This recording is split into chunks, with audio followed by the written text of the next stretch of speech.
Joining me now, Atlantic staff writer Nancy Youssef and former Pentagon official and senior fellow at the Washington Institute for Near East Policy, Elizabeth Dent. As I welcome you both, Elizabeth, you first here, because the president declared the ceasefire over and warned of further military action, but said negotiations will continue and he doesn't expect a return to all-out war, which kind of, sounds counterproductive to negotiating a peace deal. Are we in a period of neither war nor peace, with just constant back and forth between hostilities and negotiations? I mean, is there even a name for a status like that? Because ceasefire doesn't seem to work. Right. I think that you explained it quite well. I mean, frankly, these kinds of things do happen and can happen.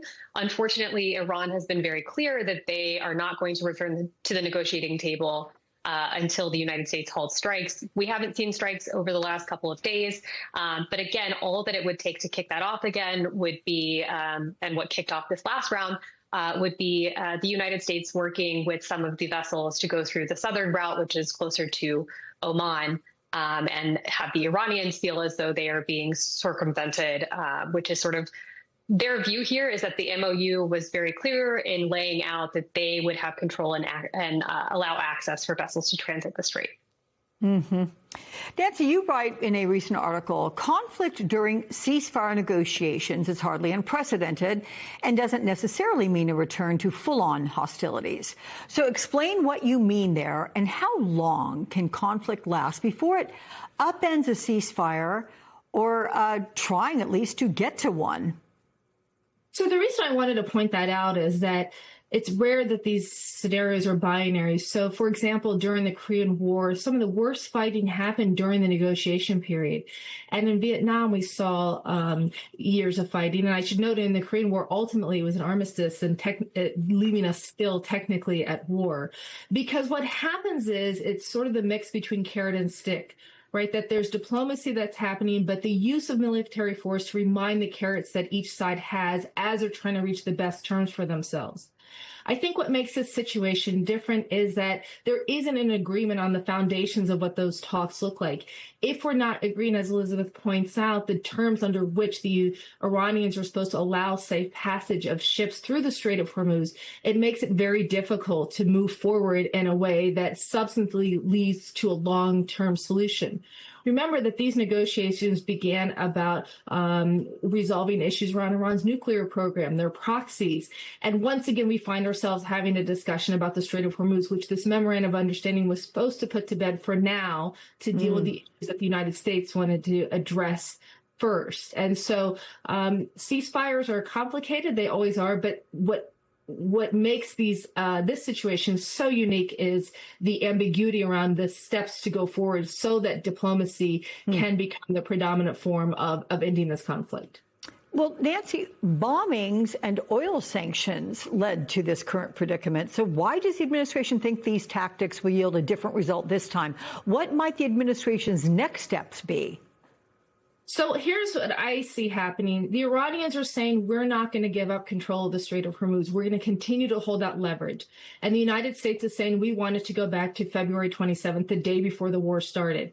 And we don't want to resume fighting. And I think those are very hard things to achieve. Either the United States has to say that it is willing to fight aggressively for the Strait of Hormuz to be open, or that it accepts some change in terms of how the strait operates in light of what's happened in the war.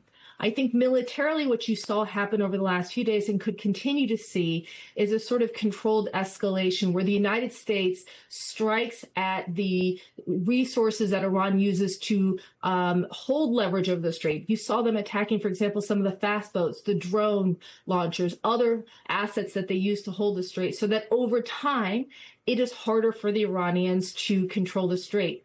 The challenge is for Iran, that is war by another name. And I don't think that they will continue to allow it. And at some point, they will decide they would rather go back to war than to see their assets continually eroded at in this bid to try to slowly take away their ability to have leverage over the strait.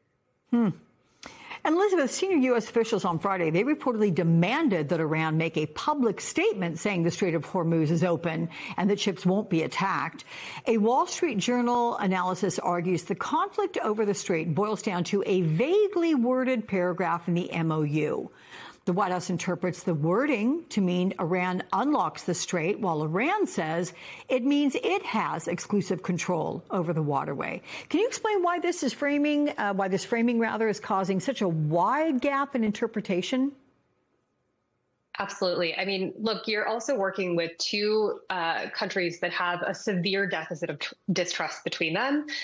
So essentially having a vague MOU that was going to give them 60 days to then agree upon all of the nitty-gritty details of this agreement just was creating the conditions for misinterpretation and for each country to sort of take away what they really wanted to from the MOU. Like, it was vague by design, it was vague on purpose. And unfortunately, what has happened is that now Iran sees the United States as violating that ceasefire by allowing for some vessels to go through the southern Omani route. And the United States sees Iran is violating the ceasefire by launching projectiles at vessels that are transiting in general. So I think it was just sort of made to cause confusion and concern, and for each of the parties to take away whatever they wanted from it. It's very problematic in diplomacy to not have very precise language, even for a temporary or short-term type of cessation of hostilities agreement. And unfortunately, that's what we're seeing here now. You know, Nancy, despite Iran's agreement to restore safe passage through the state and the extensive financial incentives that it has received, Tehran has repeatedly targeted ships since the ceasefire took effect. And you argue, recent developments have made Iran more determined than ever to exert control of the waterway. Tehran may, in fact, prefer resuming a full-scale conflict to conceding authority over that strait. I know you touched on that, but can you go a little bit deeper into it? Why would Tehran actually think going to full-on war is to their advantage? Because for Tehran, the Strait of Hormuz is its most important leverage. When it tried to be diplomatic and it tried to sort of show restraint from its perspective, it faced strikes from the United States in June and again in February. When it controls that waterway and has such say over the whole world's economy, people respond differently, and Iran has seen that, and it doesn't want to give it up. It has also seen the United States launch a very aggressive campaign over a matter of weeks, and it was able to sustain those attacks. It's able to bury some of its missile launchers and drone production facilities and other assets so that they can protect it. And so if the choice is losing control over the strait, and from its perspective, a key defense asset, it would rather that than agree to something in which they feel they're giving up too much of the leverage that they feel that they've gained during this war. And so for them, the worst case scenario is not keeping some sort of leverage over that strait. And it is now become their national security interest to keep it so, even if it means a resumption of war.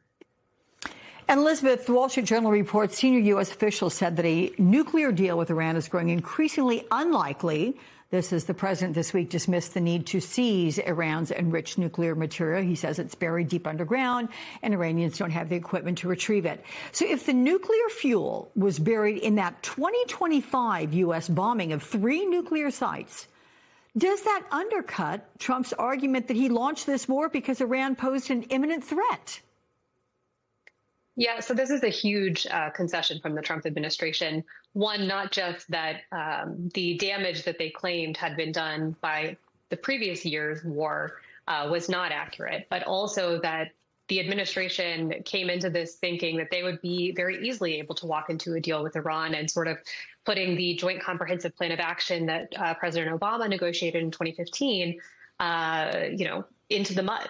But unfortunately, what we're seeing now is, I think a misconception of what the Iranians actually were able to do. And let's not forget that the rest of the region is going to have a vote here as well. Nancy mentioned that the United States could return to strikes again. But what we have seen previously from some of our Gulf partners, including what was reported about Saudi Arabia, is that the access basing and overflight is not necessarily given to the United States by default. The Saudis were able to take that away when they were concerned about hostilities resuming, the Kuwaitis as well. So I think, if we do see some sort of return to that, it's possible that our Gulf partners, whom we rely upon very heavily for our ability to maneuver in the region, could take away some of that maneuverability. Okay. Elizabeth and Nancy, thank you very much for the conversation, both of you.